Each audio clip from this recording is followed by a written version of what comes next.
On this week's episode of Fast Pitch Friday, I want to talk about the Birddog.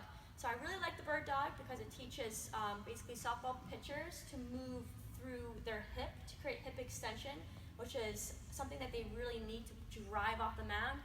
If pitchers are driving off the mound and they're moving through their low back, that could be a huge reason why they're having low back pain while pitching. So you can tell how someone is moving by the way that their Birddog looks like. So Adrian, demonstrate a poor Birddog.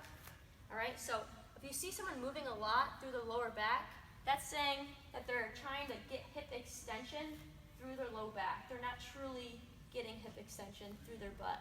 All right, so how I like to coach the Birddog is first I like to make sure that their knees are directly under their hips, all right, and they have enough space between their hips and their shoulders, so walk your hands out a little bit more forward. Perfect. Your body's going to actually cheat all the time to make this movement a lot easier, so most people have their weight back towards their knees. You want to make sure that you tell them to shift their weight over top of their hands. Next, most of the time their head will be down. You want to put your hand on their back and say push against this, feel this, push. All right?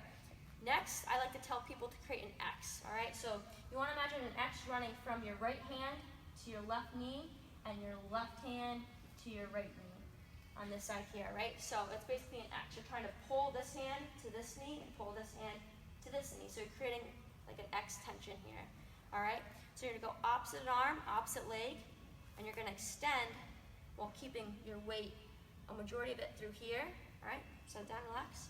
And also with your heel, you want to think of driving a brick wall away from you, and you're just using your butt to drive, all right? So do about 3 reps, all right?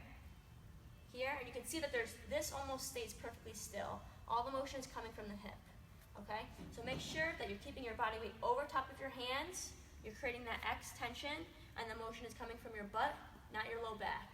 And that should really fire your abs up. So give that a try.